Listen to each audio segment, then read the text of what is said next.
It is evening, isn't it? This round the world in 5 days is interesting, isn't it? Well, you know, there's that, one of my staff members said, remember the famous song, you know, Good Morning Vietnam?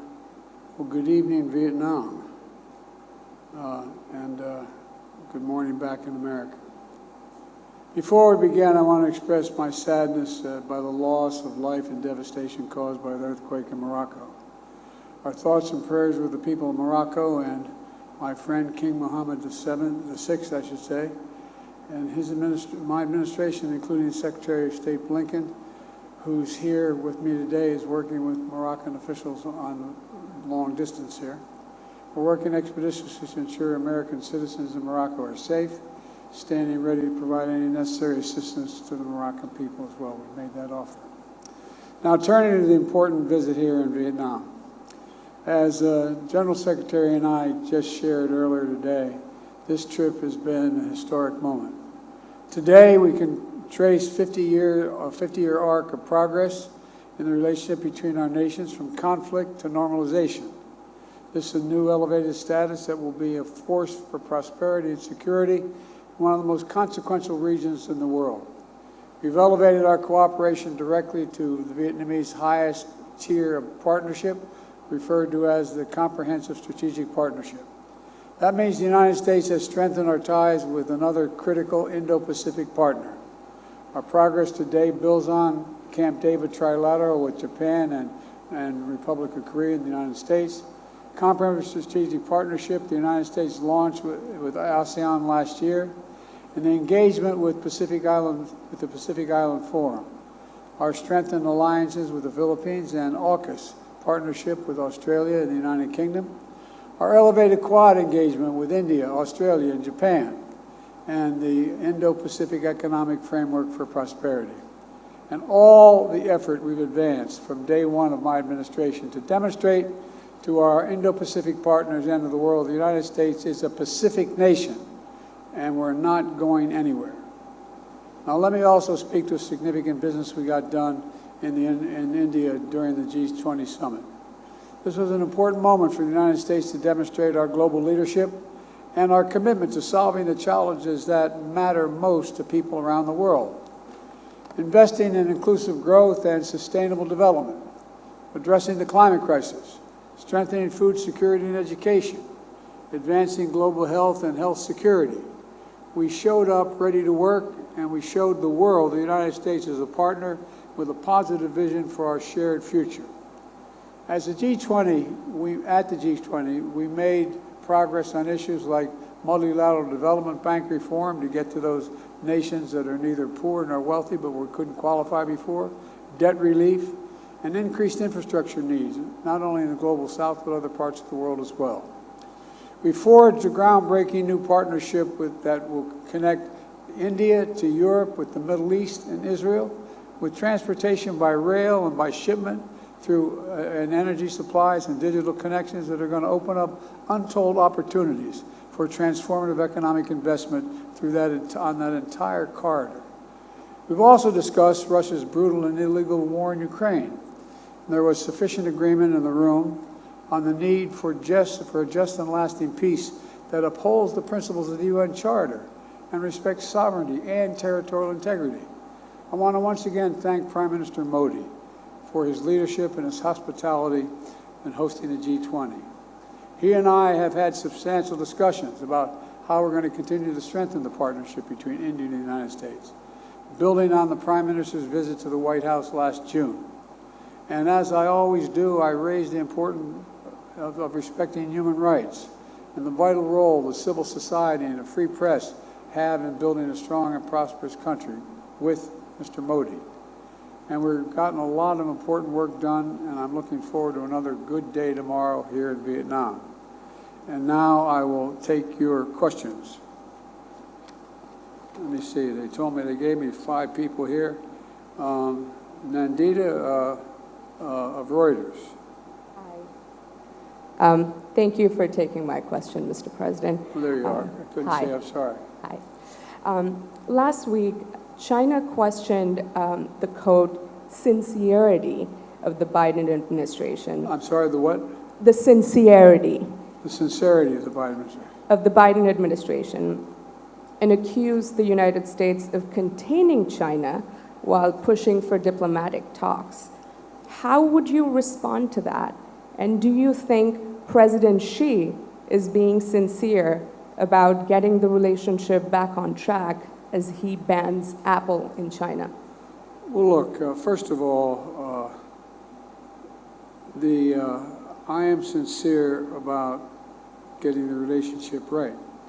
And one of the things that is going on now is China is beginning to change some of the rules of the game in terms of trade and other issues. And so one of the things we talked about, for example, is that they're now talking about making sure that no one in the Chinese government can use a Western cell phone, those kinds of things. And so really what this trip was about, it was less about containing China. I don't want to contain China. I just want to make sure we have a relationship with China that is on the up and up, squared away. Everybody knows what it's all about. And one of the ways you do that is you make sure that we are talking about the same things. And I think that one of the things we've done, I've tried to do, and I've talked with a number of my staff about this for the last, I guess, 6 months, is we have an opportunity to strengthen alliances around the world to maintain stability. That's what this trip was all about. Having India cooperate much more with the United States, be closer with the United States, Vietnam being closer with the United States. It's not about containing China. It's about having a stable base in the Indo-Pacific. And for example, when I was spending a lot of time talking with President Xi, he asked why was I going to have the Quad, meaning Australia, India, Japan, the United States. And I said, to maintain stability. It's not about isolating China. It's about making sure the rules of the road, everything from airspace and space in the ocean, is the international rules of the road are abided by. And so, and I hope that, I think that Prime Minister Xi has some difficulties right now.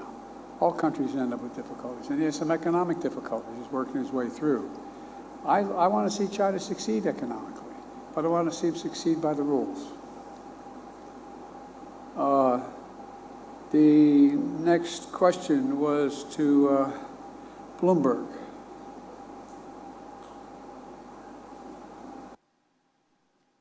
Mr. President, following up on your comments on China and the economy, you recently called China's economy a ticking time bomb. Do you believe the country's slowdown could risk destabilizing the global economy or causing China to be more aggressive defensively, including Say the first part of your question again, because this fan is going on, it's loud behind me. No worries. Do you believe the country's slowdown in growth could risk destabilizing the global economy or cause China to be more aggressive defensively, including with Taiwan? And separately, sir, are you worried about the meeting between President Putin and Kim Jong-un, if that could mean Russia has more gains in the war in Ukraine? Look, I think China has a difficult economic problem right now for a whole range of reasons that relate to international growth and lack thereof, and the policies that China has followed. And so I don't think that's going to cause China to invade Taiwan. As a matter of fact, the opposite, probably doesn't have the same capacity that it had before. But as I said, we're not looking to hurt China, sincerely. We're all better off if China does well. China does well by the international rules, grows the economy. But they have had some real difficulty in terms of their economy of late, particularly in real estate, that end of the bargain. And I think the actions that they're going to have to take are ones that they're in the process of deciding right now. And I'm not going to predict what way will come out, but we're not looking to decouple from China. What I'm not going to do is I'm not going to sell China material that would enhance their capacity to make more nuclear weapons, to engage in defense activities that are contrary to what is viewed as most people think is a positive development in the region. And, but we're not trying to hurt China. Okay, BBC, Laura? Am I correct? Is that correct, Laura? It is. My name is Laura Bicker. I'm from BBC News. Good evening, Mr. President. Good How are evening. you? Well, thank you. Good. These 5-day trips around the world are no problem. I can imagine. It is evening, I'd like to remind you.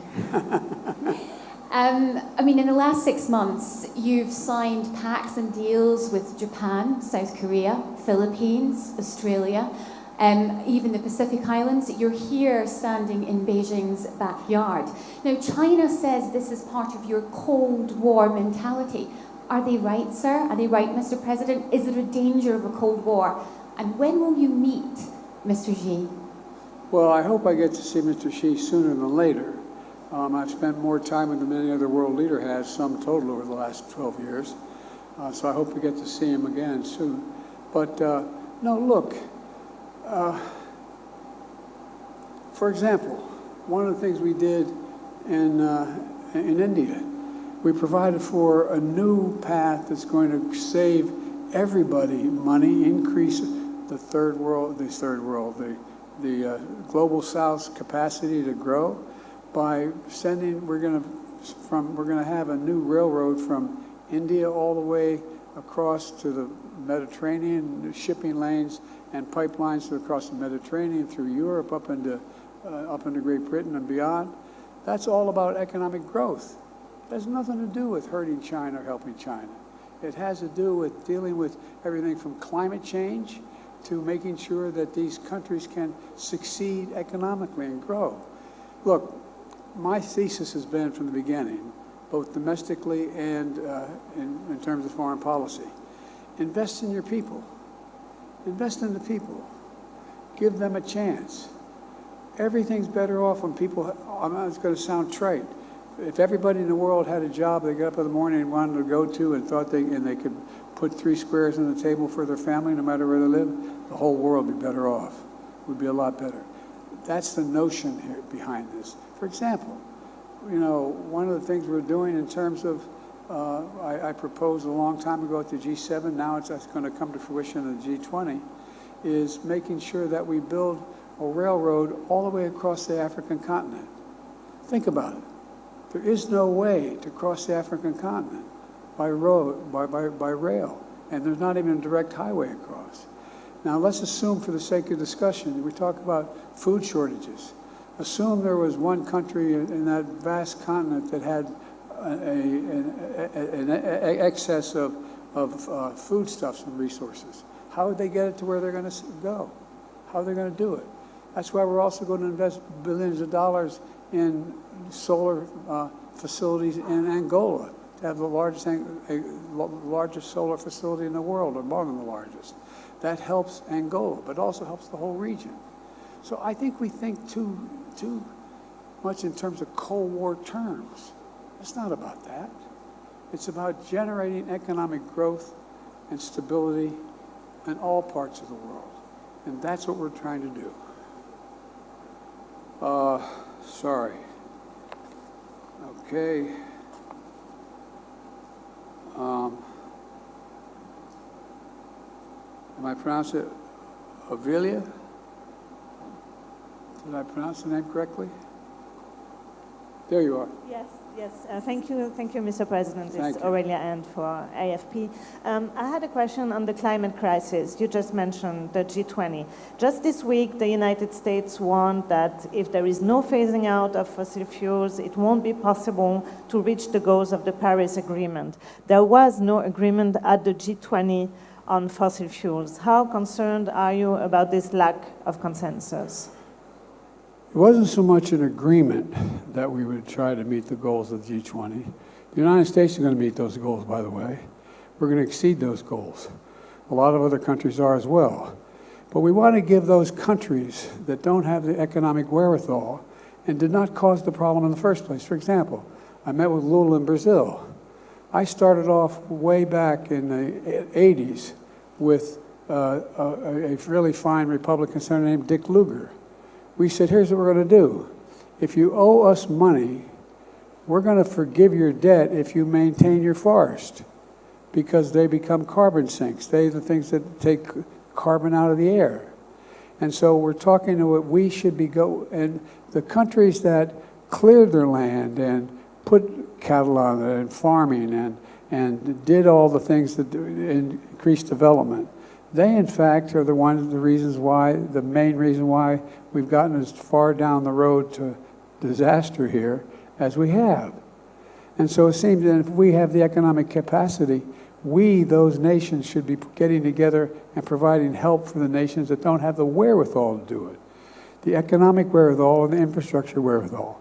And that's why, for example, I mentioned, in the interest of time, I just mentioned Angola again. Angola has the capacity to generate megawatts of energy through solar energy. They don't have the economic means to do that.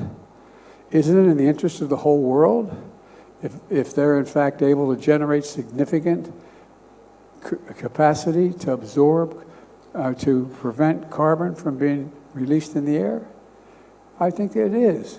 So what we're trying to do is help those nations, particularly in the global south, where they're not as wealthy, where there are not as many opportunities, to be able to deal with the things that they want to deal with. For example, and I'll end with this, there is more carbon absorbed from the atmosphere on a daily basis, and I'll look to my friend John Kerry, who's forgotten more about this than most people know. Correct me if I get this wrong, John, but I'm quite sure I'm right. And that is that there's more carbon absorbed from the air into the Amazon region, into the ground, than admitted in the entire United States on the same basis. Now imagine if people go in and do what we did 250 years ago and cut down the forest and start farming in that area. No longer have that great carbon sink. It would be a gigantic problem. So we should be going to areas, whether it's in the Congo or other places, as the G7 nations and the wealthy G20 nations, though, and providing the kind of infrastructure they need to be able to benefit. And guess what? In addition to helping the environment overall, and the only existential threat humanity faces, even more frightening than a nuclear war, is global warming going above 1.5 degrees in the next 10 years. It'd be real trouble. There's no way back from that. And so there's a lot we can do in the meantime. For example, that pipeline, that railroad we're talking about going across from India throughout the Middle East and across the Mediterranean and all through Europe, that's going to have a hydrogen pipeline there. This is going to significantly reduce the amount of carbon emitted in the air, but it costs a lot of money to put that down. And the world's going to say it's in our interest, collective interest, to do it. So I have not given up at all on the notion that we're going to be able to, how can I say it? I think we can triple the renewable capacity for, as it relates to global warming, by the year 2030. Countries following the IRA playbook, which is the one we passed, clean energy jobs are going to create manufacturing jobs. For example, as a consequence of what we've done, we have the strongest economy in the world today. Right now, today, the United States of America has the strongest economy in the world. Now, we've got more to do, but we have the strongest economy in the world. And one of the reasons we're doing it, we changed the mechanism how we deal with this. And that is, instead of trickle-down economy, that is, if the wealthy and the corporations do very well, everybody's going to do well.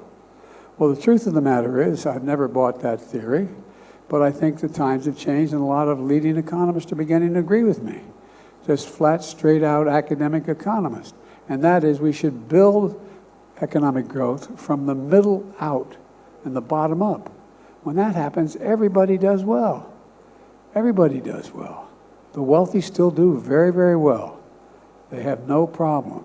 You can still be a billionaire under that system as well. But you're going to start paying your taxes if I have anything to do with it. That's a different issue. But all kidding aside, so I think the other thing is dawning on people. Many of you are foreign policy experts who have been engaged for a long time. Did you ever think you'd be sitting at a G20 conference where everyone was preoccupied with the notion of global warming? Not a joke. Did you ever think that?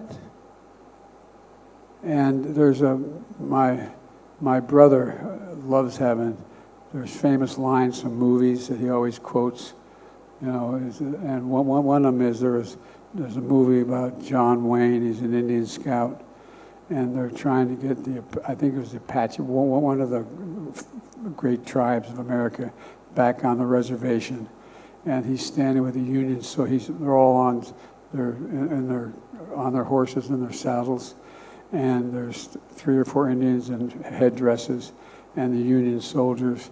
And the Union soldiers basically saying to the Indians, "Come with me, we'll take care of you, everything will be good."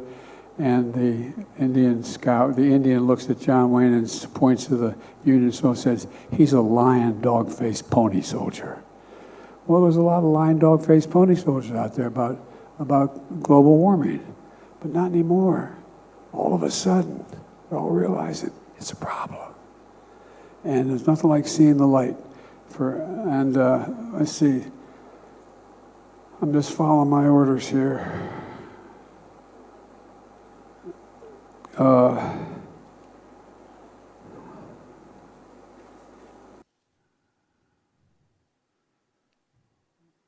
Staff, is there anybody haven't spoken to?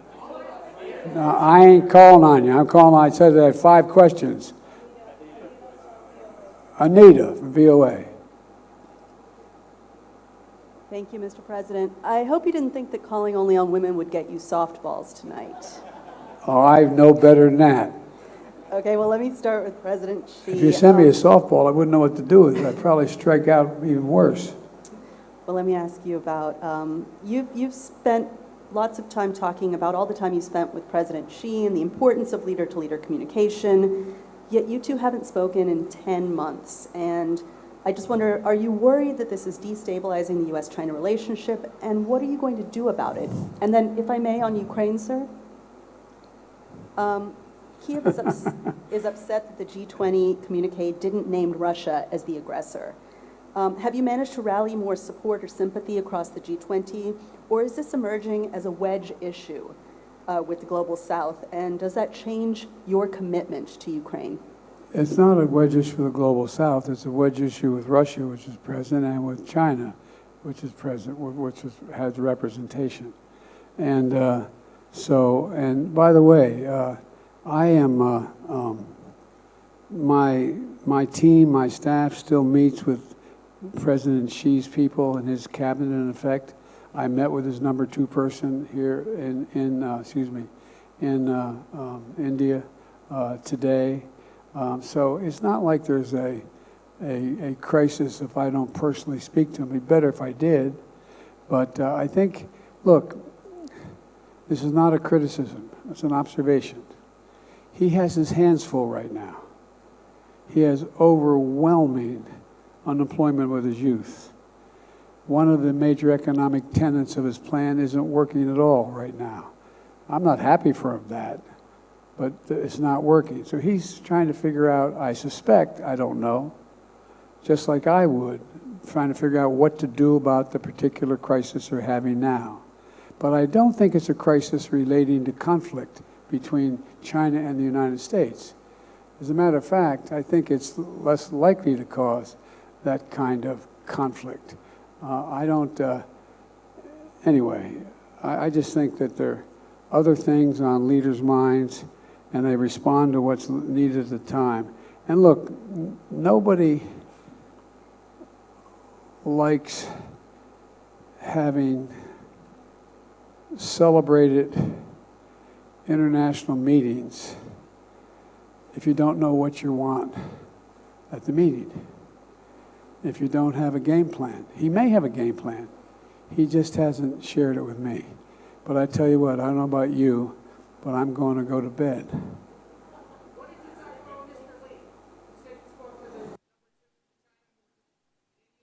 Yeah, we talked about at the conference overall. We talked about stability. We talked about making sure that the third world, the southern hemisphere had access to change it, had access. It wasn't confrontational at all. He came up to me and said, Thank you, everybody. This ends the press conference. Thanks, everyone. Thank you. Thank you.